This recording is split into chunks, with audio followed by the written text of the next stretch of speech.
Well, they've done the thing now. They pretty much gave Donald Trump the freaking White House. This is so disgusting. Donald Trump is absolutely desperate to try to secure his way into the White House. So while he was speaking at a rally, we heard a very loud noise. He gripped towards his right ear and then immediately went down to the ground. It sounded like there were more shots being fired. Secret Service, they crowd all around him, they cover him up for a while, and eventually they let him stand up to address the crowd and say fight. Shortly after that, you can see a person being carried out by the police, it seemed like, at the actual event. They didn't seem to be moving, so it might have been a dead person. It seemed like it was a white person. So immediately after this, of course, what started trending was how do you miss? Which of course I think is pretty gross. I know that there's a lot of people that would like him to be assassinated because he is incredibly divisive, and so it's kind of disgusting. But I don't know if I'm about that energy. I think that's a bit too far. So of course, how do you miss was trending. Oh, then false flag was trending, then staged, then fight. So you have all these various trends because all these people are commenting on this event. Obviously, it's taking the media by storm. And so I started looking at some of them and trying to examine to see what's happening. No matter what happens, this is a super tragic event. The reason is because Donald Trump needs to be a martyr because it guarantees him the White House, right? Now they get moral ground because they get to say, if you don't support Donald Trump, then you're basically siding with the person who shot him.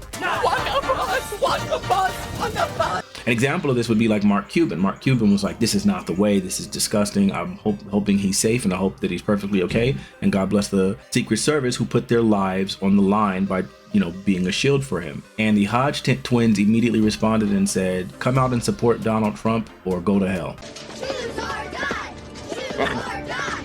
Choose or die. But it makes them feel like now they have some sort of moral ground to stand on where they can say either you support Donald Trump or you're like the bad person that did this, right? By association. It's disgusting. It's not legitimate, but it's gonna make them feel like it is. It just makes me feel better.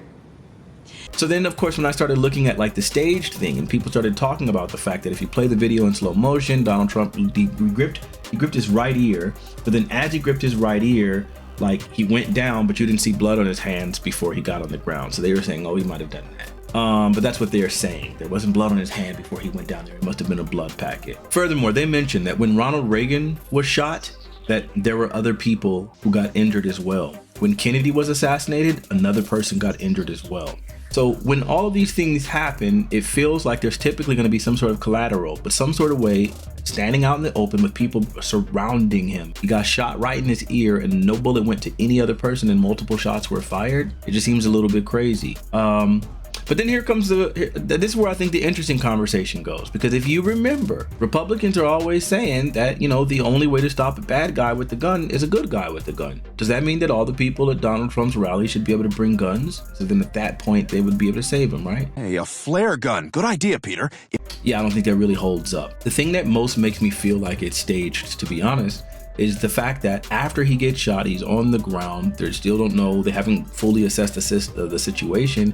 And not too long after that, he gets up and does a fist bump. And he's saying, fight, fight, fight. The Secret Service is standing around him, letting him expose himself to say fight, while there might be multiple active shooters out there in the crowd. They're blocking him, putting their own lives at risk to shield him. That right there makes me feel like it might be staged. Because to be honest with you, there's no way Secret Service just lets him stand there and just like, no, yeah, go ahead and expose yourself so you can tell the audience something. They wouldn't do that, number one. Number two, if that's not staged, that makes Trump incredibly selfish. You don't stand there in the open with human beings being around you to shield you, and just to get a photo op or just to speak to an audience, put your and their lives at risk. Some of you may die, but it's a sacrifice I am willing to make. That's so incredibly selfish. He does a fist pump 3 times and then does a salute. All right, maybe I'm reaching with thing. Who knows? My point being, it's a disgusting thing. Oh, it is revolting. It shouldn't have happened. To be honest with you, it feels like this is that plausible deniability January 6th verbiage where he gets to say something to the tune of, fight, fight, fight, and all of those kinds of things. But then, of course, if people decided to start a riot or something, by the way, Civil War trended immediately following this, then he gets to say, no, I didn't tell them to do that. I didn't have anything to do with it. I see nothing. He knows the fire he's been stoking. He just wants to keep on blowing a little oxygen on it until when it finally erupts, he gets to say, I mean, all I did was breathe. It's disgusting. And I think he just guaranteed himself the White House unless they can prove without a doubt that it's real. You think it's staged? Let me know.